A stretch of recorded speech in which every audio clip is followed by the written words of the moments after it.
नमस्कार, मैं सुनील कुमार जैन, अध्यक्ष south Gujarat textile traders association Surat. हमारे साथ बैठे हैं general secretary Sachin Agrawal, board director Santosh ji Makharia, board director Sunil Mittal ji, और साथ में हमारे बैठे हैं Avinash Poddar, advocate, supreme court एवं हाई कोर्ट। मुझे खुशी है इस बात की जानकारी देते हुए कि अविनाश जी का साथ हमारी संस्था को जब जब विषम परिस्थिति आती है तब तब मिलता रहा है। जीएसटी के दौरान भी अनेक बार आपके साथ हम लोग दिल्ली यात्रा करके और जीएसटी के मायने में बड़े बड़े सुधार करवा पाए हैं। आज एमएसएमई के नए 45 दिन के कानून के चक्कर में पूरे मार्केट में अफरा तफरी मची हुई है। टेक्सटाइल के व्यापारी और बाहर के व्यापारियों के पास आज की तारीख में व्यापार कम और ये सवाल जवाब ज्यादा है। इसी विषय वस्तु को लेकर आज संस्था डॉक्टर अविनाश पोद्दार जी के साथ बैठी है अपने सवाल जवाबों के साथ, और मैं चाहूंगा कि इस सवाल जवाब की कड़ी में सुनील मित्तल जी आप सबसे पहले अपना सवाल रखें प्लीज। धन्यवाद सुनील जी। अविनाश जी, एमएसएमई में जो ये 45 दिन पेमेंट का जो ये नया कानून आया है, आपके हिसाब से इससे व्यापारी को कितना भयभीत या जितना मार्केट में आज डर का माहौल है, आप इसको किस हिसाब से देखते हैं? मुझसे आप पूछेंगे तो मेरा पर्सनल राय ये है कि कोई भी डरने की जरूरत नहीं है, कोई घबराहट की या कोई भी पैनिक करने की आवश्यकता नहीं है, बिल्कुल भी। केवल एक इम्पैक्ट जो इनकम टैक्स के अपडेशन की वजह से आया है कि इनकम टैक्स में एक नया प्रावधान आया है कि जितने भी स्मॉल और माइक्रो या एमएसएमई एक्ट में जो लोग कवर्ड हैं उनकी पेमेंट्स अगर 31 मार्च को पेएबल है, आपने पे नहीं कर पाए तो वो आपका डिसअलाउ हो जाएगा उस ईयर में, और नेक्स्ट ईयर जब आप उसको पे करेंगे या जब भी आप उसको पे करेंगे तब अलाउ होगा। तो वो एक इम्पैक्ट इनकम टैक्स का जरूर आएगा। उदाहरण तौर पे कि आपको किसी को पेमेंट करना था 45 दिन में, 15 दिन में, 20 दिन में, कोई भी टाइम लिमिट पे, जो 31 मार्च को मान लेते हैं 1 करोड़ रुपए आउटस्टैंडिंग रह गया, हम पेमेंट नहीं कर पाए और वो सामने वाला एमएसएमई में कवर्ड है, तो कानून अभी इनकम टैक्स का ये बोलता है कि आपको ये 1 करोड़ रुपए की जो छूट डिडक्शन जो आपने खर्चा जो आपने लिया 23-24 में, वो आपको 23-24 में डिसअलाउ हो जाएगा, और 24-25, 25-26 जब भी आप उसको भरेंगे तब वो आपको उस साल में मिल जाएगा। यानी ये जो 23-24 के अंदर 1 करोड़ रुपए डिसअलाउ होगा, उसका 30% का रेट अगर आपका एप्लीकेबल है तो 30 लाख रुपए का टैक्स का आपके ऊपर बर्डन आ जाएगा। बस केवल ये एक इफेक्ट है जो हमें संभालने की जरूरत है, बाकी एमएसएमई 45 दिन उसका कोई इम्पैक्ट नहीं है। संतोष जी आप अपनी बात। सर, हमारी संस्था एजीटीटी है, सिर्फ ट्रेडर्स की संस्था है। हम ये जानना चाहते हैं कि हम ट्रेडर्स माइक्रो, स्मॉल, मीडियम किस में आते हैं या नहीं आते हैं? सर देखिए, ये जो एमएसएमई एक्ट बना था ये 2006 में बना था। इसमें 3 कैटेगरीज को इन्होंने परसीव किया है। पहला है माइक्रो, दूसरा है स्मॉल, तीसरा है मीडियम। माइक्रो का मतलब 2 कंडीशंस उसको सेटिस्फाई करनी है, दोनों करनी है। पहला, 1 करोड़ से नीचे प्लांट एंड मशीनरी या इक्विपमेंट्स में इन्वेस्टमेंट। दूसरा, 5 करोड़ से नीचे का सेल या 5 करोड़ तक का सेल। ये पहली कैटेगरी है माइक्रो। दूसरी है स्मॉल, जहां पे इन्वेस्टमेंट 1 करोड़ की जगह 10 करोड़ हो जाएगा, 10 करोड़ से नीचे का इन्वेस्टमेंट, और 50 करोड़ से नीचे की जगह स्मॉल में आ जाएगी। एंड देन मीडियम, जहां पे आपका इन्वेस्टमेंट 50 करोड़ से नीचे और सेल आपकी टर्नओवर आपका 250 करोड़ से नीचे या 250 करोड़ तक, वो मीडियम कहलाएगा। वो मीडियम कहलाएगा। ये 3 कैटेगरीज उन्होंने परसीव की है। आपके क्वेश्चन का आंसर ये हो सकता है कि हम सूरत के व्यापारी तीनों में से किसी में भी फॉल कर सकते हैं। ये दोनों कंडीशन सेटिस्फाई करनी है। 1 करोड़, 5 करोड़ तो वो माइक्रो में आएगा, 10 करोड़ और 50 करोड़ तो वो स्मॉल में आएगा, और उसके ऊपर है 250 करोड़ तक और 50 करोड़ तक तो वो मीडियम में आएगा, और उसके ऊपर जितने भी हो सब लार्ज में चले जाएंगे, इस स्कीम से बाहर चले जाएंगे। सचिन जी आप अपनी बात को रखें। अविनाश जी, पहले भी आपने हमारी संस्था का और व्यापारियों का काफी फायदा करवाया है, और जीएसटी में काफी सरलीकरण आपके ज्ञान के कारण हो पाया है। जितनी सारी जीएसटी की नॉलेज आपको थी, हम तो वहां देखे हैं कि आपने किस तरीके से अफसरों के साथ डिबेट की है, तो आज भी आपसे हमारे सब ट्रेडर भाइयों को काफी फायदा होगा।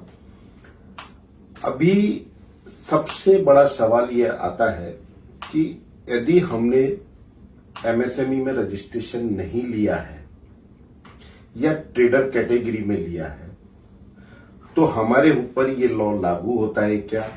दूसरा, यदि हमने लिया है और यदि हमें ये लॉ हमारे ऊपर लागू नहीं होता है क्या, या हम इसको चेंज करा सकते हैं क्या? जरा इस बात के ऊपर थोड़ा प्रकाश ज्यादा से डालें, जिससे कि ये जो भय का माहौल है वो खत्म हो सके। माहौल ऐसा है कि परचेजिंग रुक गया है, लोगों ने डर के मारे खरीदना बंद कर दिया है, तो प्लीज जरा इस पे। सर देखिए, मेरा ऐसा मानना है कि पहले कंसेप्ट था स्मॉल स्केल इंडस्ट्रीज का। स्मॉल स्केल इंडस्ट्रीज में आपको रजिस्ट्रेशन लेना पड़ता था, बाद में इन्होंने कन्वर्ट कर दिया उद्यम करके, उसमें आपको रजिस्ट्रेशन लेना पड़ता है। वो ऑनलाइन एप्लीकेबल है, आप ऑनलाइन जाइए, अप्लाई करिए, तो आप उसमें चेंज भी कर सकते हैं मेरी नॉलेज के हिसाब से, और उसको कैंसिल भी कर सकते हैं। अब क्वेश्चन ये राइज होता है सर कि मैं अगर ट्रेडर, क्योंकि हमारी संस्था ट्रेडर की है, तो मैं अगर ट्रेडर की बात करूं तो ट्रेडर क्या एमएसएमई में कवर होगा या? और मैंने हमेशा ये सीखा है लाइफ में सर कि जहां पे भी डिस्प्यूट हो वहां पे हमेशा बेनिफिट ऑफ डाउट पे काम करना चाहिए और मिनिमम रिस्क पे काम करना चाहिए, कैलकुलेटेड रिस्क। तो जो लोग रजिस्टर्ड नहीं है वो रजिस्ट्रेशन ना ले। जो लोग रजिस्टर्ड हैं एज अ ट्रेडर और प्रायोरिटी सेक्टर लेंडिंग के हिसाब से उन्होंने रजिस्ट्रेशन लिया है कि बैंक में लोन में बेनिफिट होगा या कुछ होगा, तो वो कंटिन्यू कर सकते हैं। वो एमएसएमई में उनको कोई इंपैक्ट नहीं है, क्योंकि प्रायोरिटी सेक्टर लेंडिंग का एक अलग से ही रजिस्ट्रेशन होता है उसके पर्पस के लिए। और जो लोग गलती से मैन्युफैक्चरर रजिस्टर हो गए हैं और उनके पास एक भी इन्वेस्टमेंट के लिए मशीन नहीं है या उनकी इन्वेस्टमेंट पे मशीन नहीं है, तो वो चाहे तो अपना रजिस्ट्रेशन कैंसिल करा दें। उससे ये रेस्ट्रिक्शंस या एमएसएमई का एक्ट जो है कहीं ना कहीं उसका इंपैक्ट उनके में से निकल जाएगा और उसका इफेक्ट नहीं आएगा। अविनाश जी, 31 मार्च के बाद कैरी फॉरवर्ड होकर जो 1 अप्रैल को जो देनदारी 45 दिन के ऊपर की निकलती है,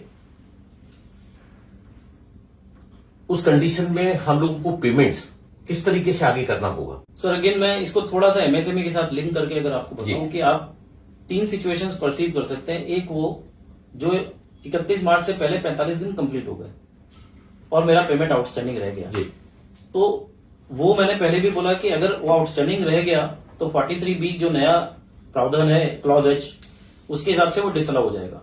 फिर जब आप नेक्स्ट ईयर पेमेंट करेंगे तो आपको मिल जाएगा। दूसरी सिचुएशन कि आपकी मान लेते हैं परचेज ही आपकी 31 मार्च को है, तो 45 दिन तो कंप्लीट होने का क्वेश्चन ही नहीं है। उसके लिए आपको 45 दिन यानी 15 मई तक पेमेंट करना है जी, एज पर दिस लॉ, या फिर अपॉइंटेड डे का जो कंसेप्ट है उसके हिसाब से आपको पेमेंट करना है। वो अगर आपने नहीं किया और 31 मार्च 2025 से पहले कभी भी कर दिया, तो मेरा मानना है उसको डिसअलाउंस नहीं होगा, इनकम टैक्स में कोई इफेक्ट नहीं आएगा। मतलब हम लोग म्यूचुअल अंडरस्टैंडिंग में आपसी व्यवहार से अगर उसको करते हैं तो इनकम टैक्स से कोई दबाव टैक्स से कोई दबाव नहीं है। इनकम टैक्स से दबाव तभी आएगा जब ड्यूरिंग द ईयर भी पेमेंट नहीं करते हो। ओके, तो वो आपने ड्यू होने के बाद उस साल के अंदर पेमेंट करना है जिस साल में ड्यू हुआ। अगर वो कर दिया है चाहे लेट किया है, आपको इनकम टैक्स का कोई इफेक्ट नहीं आएगा। अविनाश जी, नया जो कानून है ये जो 43B, अपन एमएसएमई एक्ट की बात नहीं करते हैं, अपन बात करते हैं जो हमने इनकम टैक्स वालों ने जो ये नया इसके साथ जो इसको मर्ज किया है, तो उसके हिसाब से हमें आज की डेट में अपने बिल के ऊपर कम से कम कितने दिन की ड्यू डेज होनी चाहिए, पेमेंट डेज कितना रखना चाहिए कम से कम, क्योंकि कोई आजकल तो क्या है, पहले इसका कोई ध्यान नहीं रखते थे, कोई 0 डेज भी लिख देता है, कोई 7 डेज भी लिख देता है, तो मिनिमम कितना डेज ये इस नियम में मान्य होगा? इसको सर मैं दोनों कानून से आप समझने की कोशिश करूं। इनकम टैक्स में मैं ऐसा बोलूंगा कि चूंकि 43B इंपैक्ट कर रहा है तो मैक्सिमम डेज लिखने चाहिए, क्योंकि मैक्सिमम डेज होगा तो ड्यू नहीं होगा ईयर में, वो अगले साल में ड्यू होगा तो आप अगले साल पे कर दोगे। लेकिन अगर इस साल में ड्यू हो गया, क्योंकि कम दिन लिखे हुए थे तो इस साल में ड्यू हो गया, 1 मार्च को खरीदा, 15 दिन का ड्यू है तो 15 मार्च को हो गया, वही आपने 45 दिन लिख दिया तो ड्यू 15 अप्रैल को हुआ, तो इस साल में इनकम टैक्स का इंपैक्ट नहीं आया। तो मैक्सिमम लिख सकते हो, लेकिन एमएसएमई के साथ इसलिए लिंक करना पड़ेगा सर, क्योंकि अगर स्मॉल या माइक्रो से आप ले रहे हो तो वहां 45 दिन का समय गाला है, उसके ऊपर नहीं जा सकते। इसलिए आपको इनकम टैक्स तो आप समझ गए, लेकिन यहाँ पे 45 दिन के अंदर मैक्सिमम जो इनवॉइस आप लिख सकते हो या जो कॉन्ट्रैक्ट हो सकता है, एग्रीमेंट हो सकता है, वो मैक्सिमम 45 दिन का हो सकता है। और ये कानून ये बोलता है कि अगर जहां कॉन्ट्रैक्ट नहीं है, जहां पे बिल में कुछ भी नहीं लिखा हुआ है, वहां पे 15 दिन अपॉइंटेड डे से 15 दिन के अंदर पेमेंट करना है सर।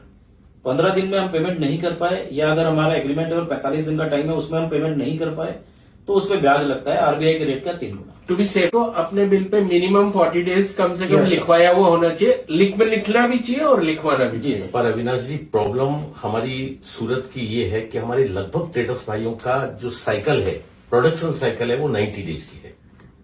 और 90 डेज के बाद जब हम सेल करते हैं तो हमारा पेमेंट 60 दिन से 180 दिन तक पेमेंट आज की तारीख में आता है।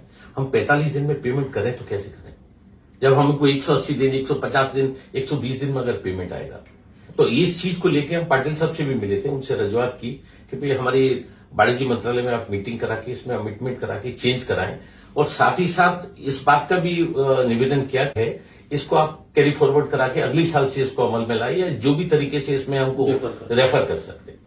तो मैं तो इतना ही कहूंगा कि आप भी हमारे साथ इसमें थोड़ा सहयोग दें। और एक क्वेश्चन और है अविनाश जी, इन केस ऑफ डिस्प्यूट, अगर कोई पार्टी को हमने माल बेचा है या उसने माल हमसे खरीदा और वहां कोई डिस्प्यूट है, तो उस केस में तो पेमेंट लेट होगा, तो उसको कैसे उससे बचा जाए, या ये इनकम टैक्स के दायरे में नहीं है? थोड़ा सा उसी पे सर ये जो 45 दिन या 15 दिन की जो कैलकुलेशन, कोई ऑब्जेक्शन नहीं किया तो ये पक्का हो गया कि उसके बाद आपका टाइम लिमिट चालू हो गया, तो अपॉइंटेड डे उसके टाइम के अंदर आपको पेमेंट कर देना है। लेकिन अगर आपने डिस्प्यूट किया या ऑब्जेक्शन किया, तो ऑब्जेक्शन करके जब वो माल आपको वापस आएगा और आप उसको एक्सेप्ट करोगे, उसके बाद से आपका टाइम चालू होगा एसएमई या एमएसएमई एक्ट में, उसके पहले नहीं होगा। सर एक सवाल और, हम लोगों से कुछ छूट गया हो, यदि आप कुछ बताना चाहते हो अपनी तरफ से हमारे सूरत के ट्रेडर्स भाइयों को, तो कुछ चीजें रह गई हो शायद जो हमारे, तो वो आप। सर शॉर्ट में इतना ही बोलूंगा कि सूरत के किसी भी व्यापारी भाई को कोई घबराने की जरूरत नहीं है। लॉ में चेंज आया है, लेकिन उसका इफेक्ट इनकम टैक्स में है, जिसका एक पीरियडिक इफेक्ट है कि आज 23-24 में आएगा, लेकिन 24-25 में उसका आपको डिडक्शन मिल जाएगा। जो एमएसएमई की से डर रहे हैं, उनको डरने की मेरे हिसाब से कोई भी जरूरत नहीं है। वो रजिस्ट्रेशन नहीं लेते तो वैसे भी कोई प्रॉब्लम नहीं है। प्लस हमारा जो बिजनेस चलता है वो पूरा ट्रस्ट पे चलता है, वहां पे कहीं भी मैंने देखा नहीं है कि कोई 45 दिन में पेमेंट नहीं आया तो कोई नोटिस भेजेगा, चांसेस बहुत कम है। तो कोई, फिर मैं वही बोलूंगा कि कोई घबराने की जरूरत नहीं। अविनाश जी, संस्था के माध्यम से हम लोग जो अभी आवेदन आगे बढ़ा रहे हैं, उसमें हम ये स्लैब सिस्टम भी हटाने की रजुआत कर रहे हैं कि 5 करोड़, 10 करोड़ और 50 करोड़ ये मीडियम, माइक्रो, स्मॉल वाले मैटर को हटा के स्लैब सिस्टम रखें, सेम कर दें, जिससे कि छोटा छोटा ना रहे, बड़ा बड़ा ना रहे, छोटा और बड़ा सबके साथ व्यापार, फेयर व्यापार हो सके। ट्रेडर्स भाइयों के सर इसमें बस एक ही चीज बोलना चाहूंगा कि ये गवर्नमेंट की पॉलिसी है, पॉलिसी में कितना वो चेंज करेंगे, लेकिन वो कहीं ना कहीं एमएसएमई एक्ट का पर्पज है कि जो स्मॉल और माइक्रो जो बिजनेसमैन है, इंटरप्राइजेस हैं, उनको वो प्रोटेक्ट करे। क्योंकि कई जगह पे ऐसा होता है कि उनको डिलेड पेमेंट्स होते हैं, हमारे व्यापार में नहीं है क्योंकि वो म्यूचुअल चलता है। कई जगह कॉन्ट्रैक्ट होता है, उसके बाद भी डिलेड पेमेंट्स होता है, तो उनकी प्रोटेक्शन के लिए लॉ है। हम लोग टेक्सटाइल के व्यापार से जुड़े हुए हैं, हम अपनी रजुआत अपने हिसाब से रखें। एब्सोल्युटली। अविनाश जी, बहुत सीधा और सिंपल सा क्वेश्चन है कि यदि हम ट्रेडर एमएसएमई का रजिस्ट्रेशन कैंसिल कर देते हैं तो हम ये इनकम टैक्स के दायरे से बाहर हो जाते हैं क्या? देखो सर, इनकम टैक्स के दायरे से आपके रजिस्ट्रेशन कैंसिल करने से कुछ नहीं होगा, क्योंकि आपका जो सप्लायर है वो अगर रजिस्टर्ड है, आपका जो सप्लायर है उसको आपको पेमेंट करनी थी 45 दिन में या टाइम लिमिट में। वो अगर रजिस्टर्ड है, जब तक वो सरेंडर नहीं करता या जब तक वो डिस्प्यूट नहीं करता तब तक कोई प्रॉब्लम नहीं है। लेकिन इनकम टैक्स में तो उसके जैसे ही वो रजिस्टर्ड है सामने, जिससे आपने माल परचेज ये किया, हमारे सप्लायर से ज्यादा हमको हमारी चिंता हमारे बायर की। हाँ, बायर फ्री हो जाएंगे इसमें, आप बायर फ्री हो जाएंगे। बायर फ्री हो जाएंगे। आप अगर रजिस्ट्रेशन अपना कैंसिल करा देते हैं, आपके बायर फ्री हो जाएंगे। क्लेम, ये भी इंपॉर्टेंट है सर, क्लेम नहीं करते। आप भले ही रजिस्टर्ड है, आप कवर्ड है नहीं कवर्ड है उसमें नहीं जा रहे हैं, आपने रजिस्ट्रेशन ले रखा है, लेकिन आप उसको बोलते हैं 90 दिन में पेमेंट करो, मैं कुछ नहीं करने वाला हूं, तो प्रॉब्लम नहीं है आएगी, except income tax. Income tax में उसको प्रॉब्लम आएगी। नहीं, रजिस्ट्रेशन कैंसिल कराने का जो है, लेकिन उसमें एक प्रायोरिटी जो बेसिस का है, आप इसको ट्रेडर के अंदर करा के और वो प्रायोरिटी बेसिस में कराते हैं तो वो चीज पॉसिबल, कोई तकलीफ नहीं है सर उसमें। तो उसमें इनकम टैक्स में प्रॉब्लम नहीं है ना? नहीं, कोई एमएसएमई एक्ट के तहत जो बैंक्स में हमें देना है प्रायोरिटी लेटर, तो वो हम अपना अगर किसी का मैन्युफैक्चरर में है तो वो लाइसेंस सरेंडर करें और नया लाइसेंस ले लें। बिल्कुल। Thank you Avinash ji, Thank you, बहुत sir. बहुत आभार, शुक्रिया। Thank you. Thank you.